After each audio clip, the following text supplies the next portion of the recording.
Hello नमस्कार। तो हम सिंधु घाटी सभ्यता की नेक्स्ट क्लास लेकर आ गए हैं और ये सिंधु घाटी सभ्यता की लास्ट क्लास होगी। तो देखते हैं इनका सिंधु घाटी सभ्यता के जो लोग थे उनका व्यापार और वाणिज्य देखते हैं। देखो, इनका जो मुख्य साधन था, जिनकी जो आर्थिक स्थिति का मुख्य साधन था वो था व्यापार। क्योंकि आज के समय में जो अमेरिका का हाल है वो पहले सिंधु घाटी सभ्यता का था।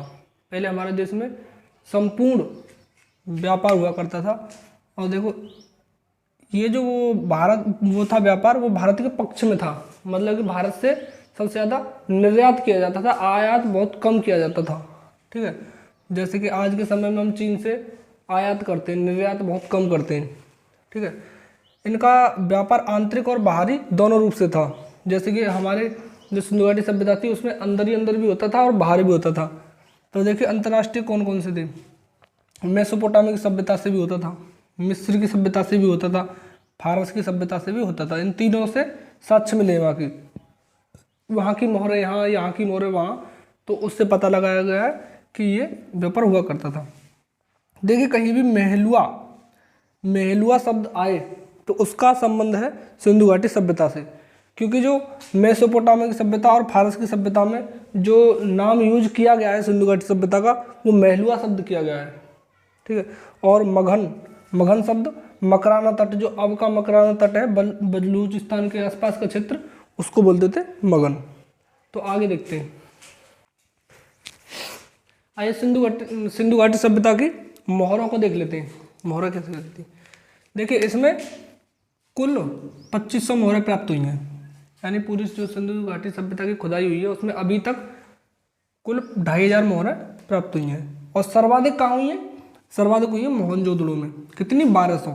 और मोहनजोदड़ो में जो सर्वाधिक मोहरें थी वो वर्गाकार थी और इन पर लिपि भी थी और चित्रण भी था, एक साथ ही दोनों थे। देखिए, सर्वाधिक अभिलेख मोहरें, देखिए इस पर कंफ्यूजन नहीं होना। अगर पूछे सर्वाधिक मोहरें कहाँ प्राप्त हुई हैं तो मोहनजोदड़ो, और बोले सर्वाधिक अभिलेख मोहरें तो हड़प्पा। ठीक है, जो मोहरें थी वहाँ की पूरी ओवरऑल सिंधु घाटी सभ्यता की वृत्ताकार भी थी, आयताकार भी मिली है और वर्गाकार। जो सर्वाधिक मिली है वो वर्गाकार मिली है। ठीक है, और इन पर चित्र किस किस का था। देखिए, इस पर जो सबसे ज़्यादा मिला है वो एक सींग वाला बैल। सबसे ज़्यादा जो मोहरें मिली है वहाँ पे एक सींग वाला बैल का चित्र मिला है। इसके अलावा भी थे, जैसे हाथी था, गैड़ा था, बाघ था, ये भी मिले हैं। और देखिए, जो नहीं दर्शा गया, जो मोहरों पर चित्र नहीं मिला है, वो एक तो गाय का नहीं मिला है, ऊँट का नहीं मिला है, घोड़े का नहीं मिला है और शेर का नहीं मिला है। ठीक है, और ये भी पूछता है कि सिंधु घाटी सभ्यता की मोहरें किसकी बनी थी। ये सेल खड़ी की बनी थी। सेल खड़ी वहाँ पे एक मिट्टी की टाइप की थी, तो उसकी बनी थी मोहरें। चलिए आगे देखते हैं। देखिए, सिंधु घाटी सभ्यता की लिपि को देख लेते हैं कि लिपि इसकी क्या थी। देखिए, इसकी लिपि को अभी तक पढ़ा नहीं जा सका है। इसकी जो लिपि थी उसको अभी तक पढ़ा नहीं जा सका है, और इसीलिए इसको आद्य ऐतिहासिक काल में रखा गया है सिंधु घाटी सभ्यता को। ठीक है, और इसकी विशेषता देख लेते हैं। इसमें जो चिन्ह थे वो 64 मूल चिन्ह थे। जैसे कि हमारी जो आज की जो देवनागरी लिपि है, देवनागरी, इसमें कितने मूल चिन्ह हैं? 52। इसमें 52 है और उसमें थे 64। और लिपि कैसी थी? चित्रात्मक लिपि थी। ठीक है, चित्रात्मक लिपि थी। इसमें कुल 250 से 400 चित्र बने हुए हैं। मतलब कि जो 64 चित्र थे जो मूल, इन्हीं की मदद से 250 से 400 चित्र बने हुए मिले हैं, उनके साक्ष्य मिले हैं। ठीक है, और जो अक्षरों में यू आकार, जो अंग्रेजी वर्ड वाला में यू नहीं होता ऐसे, इस टाइप का सबसे ज़्यादा मिला है। वहाँ पे कोई होता होगा उनका वर्ड कोई, तो ये मिला है। और चित्र में जो लिपि के जो चित्र था उसमें मछली का आकार और बैल का आकार सबसे ज़्यादा था। ठीक है, और लिपि की लिखावट को देखो, बाउस ट्रोफिंडम या फिर बूस्ट्रोफेदन या फिर गौमूत्र का कहा गया। ये तीनों वर्ड में से कोई भी, मतलब कि 3 वर्ड दिए गए कि इसकी जो लिखावट है उसको ये कहा गया, ठीक है। और देखो इसके लिखने का ढंग क्या था, दाएं से बाएं, फिर बाएं से दाएं, फिर दाएं से बाएं। जैसे कि हम अभी जो लिखते हैं अपनी उसको पहले यहाँ से स्टार्ट करेंगे, ऐसे ऐसे ऐसे ऐसे, यहाँ पर खत्म हुआ, फिर यहाँ से स्टार्ट करेंगे, फिर यहाँ खत्म हुआ, फिर यहाँ से स्टार्ट करेंगे। लेकिन वहाँ ऐसा नहीं था, वहाँ क्या था कि जैसे यहाँ से ऐसे गई, यहाँ पर ख़त्म हुई लाइन, फिर यहीं से स्टार्ट कर दिया, फिर यहाँ ख़त्म हुई, फिर यहीं से स्टार्ट कर दिया, फिर यहीं ऐसे ऐसे इसमें होता था। मतलब कि यहाँ ऐसा नहीं था यहाँ ख़त्म हुई तो फिर यहाँ से करो, नहीं, यहाँ ख़त्म हुआ तो यहाँ से लिखना स्टार्ट कर दिया ऐसे करके, फिर यहाँ ख़त्म हुआ, फिर यहाँ से। तो ये इनकी लिपि थी। तो आगे देखते हैं इसके पतन वतन के बारे में।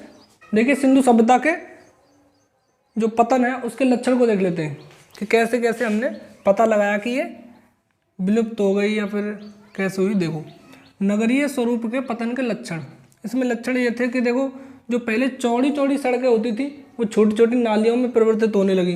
जैसे कि पहले समकोण प्रकार की थी ये बड़ी, और यहाँ से फिर छोटी छोटी नालियाँ जाती थी ऐसे, लेकिन ये भी बहुत चौड़ी हुआ करती थी। लेकिन वो अब जो इतनी बड़ी थी वो इतनी सी होने लगी, यानी कि गलियों में परिवर्तित होने लगी, ठीक है। और घरों में नियोजित व्यवस्था, वो जो पहले नियोजित व्यवस्था थी जैसे कि ऐसे हुआ करती थी, जैसे कि ये जा रही है छोटी नाली तो यहाँ घर हुआ करते थे, यहाँ हुआ थे, यहाँ ऐसे, तो इनका अव्यवस्थित हो जाना, मतलब कि कोई कहीं है कोई कहीं है कोई कहीं है, ऐसे हो जाना, ठीक है। ये भी एक लक्षण है पतन का, ठीक है। और जो जल निकासी थी उसकी व्यवस्था में गिरावट आई। पहले सुनियोजित नालियों से ही ये जानी जाती थी सभ्यता, उसमें गिरावट देखी गई। और जो बड़े आंगन थे वो पतली दीवार, जो बड़े बड़े आंगन हुआ करते थे जैसे कि घर है इतना बड़ा, तो उसमें छोटी छोटी दीवारें आने लगी बीच में ऐसे पतली पतली। तो ये क्या दर्शाता है कि बंटवारा हुआ। एक जो सबसे बड़ा जो कारण है वो जनसंख्या भी हो सकती है कि जगह तो इतनी है और उसमें लोग बहुत सारे बढ़ गए हैं। पहले मान लो कि 5 लोग थे, 5 लोग इसमें पूरे में रहते थे, अब 50 लोग इसमें रह रहे हैं तो क्या होगा, ये बटेंगे। तो ये भी एक कारण है या लक्षण है पतन होने का, ठीक है। और पक्की ईंटों की बजाय कच्ची ईंटों का प्रयोग होना। पहले पक्की ईंटों का प्रयोग होता था, लेकिन अब लोगों के पास पैसे की कमी आई, जो क्योंकि जनसंख्या बढ़ेगी और तो संसाधन कम होंगे, तो उससे लोग जो पक्की ईंट थी उसकी बजाय कच्ची ईंटों का प्रयोग करने लगे थे। और एक और था जो मेसोपोटामिया की जो सभ्यता थी उसमें मेलुहा शब्द किसका है, सिंधु घाटी सभ्यता के लिए प्रयोग करते थे मेसोपोटामिया की सभ्यता वाले लोग। तो जो मेलुहा शब्द था वो 1900 ईसा पूर्व के बाद प्रयोग होना बंद हो गया। तो इससे भी पता लगाया जा सका है कि 1900 के बाद, यानी कि 1900 से पहले ही जो सिंधु घाटी सभ्यता थी उसका पतन हो चुका था। और तो इससे उपयुक्त से पता चलता है कि सिंधु घाटी सभ्यता नगरीय सभ्यता से ग्रामीण की ओर परिवर्तित होने लगी। अब ग्रामीण की ओर परिवर्तित होने लगी तो फैल गए वो सारे लोग, कोई कहीं कोई कहीं, तो सभ्यता वहाँ पर अंत हो गया उसका। और आगे देखते हैं कि किन किन जो इतिहासकार थे उन्होंने क्या क्या अपने मत रखे हैं, उनको देख लेते हैं। सिंधु घाटी सभ्यता के जो पतन है उसमें अलग अलग विद्वानों ने अलग अलग अपने मत रखे हैं, तो उनको देख लेते हैं कि किस किस विद्वान ने क्या क्या मत दिए। देखिए जो मार्टिमर व्हीलर, अर्नेस्ट मैके और जॉन मार्शल, इनका कहना है कि आर्यों का आक्रमण हुआ, आर्य आकर इन पर आक्रमण किया और सिंधु सभ्यता का अंत हो गया, इन्होंने ये कहा है। और SR राव, अर्नेस्ट मैके और जॉन मार्शल, इनका कहना है कि बाढ़ आने के कारण सिंधु सभ्यता का पतन हो गया, ठीक है। और मलेरिया से इसकी सभ्यता की पतन हुआ। देखो मोहनजोदड़ो में जो नरकंकाल मिले हैं उनमें मलेरिया के साक्ष्य मिले हैं बहुतों में, तो ऐसा माना जाता है कि मलेरिया की वजह से सिंधु सभ्यता का पतन हो गया हो। पक्का कुछ नहीं है, बस एक अंदाज़ा लगाया गया है। और जलवायु परिवर्तन, RL स्टाइन और अलमानंद घोष, इन्होंने कहा है कि जलवायु में परिवर्तन हुआ होगा। जैसे कि पहले के लोग अच्छी जलवायु में जीते होंगे और जैसे जैसे जलवायु में परिवर्तन हुआ और टेम्परेचर हाई हुआ तो वो लोग सहन ना कर पाए हों, इसलिए सारी सभ्यता का पतन हो गया हो, ऐसा इनका कहना है। ठीक है। और जनसंख्या में वृद्धि, TH लैम्ब्रिक, ये जनसंख्या की वृद्धि के कारण भी पतन बताते हैं।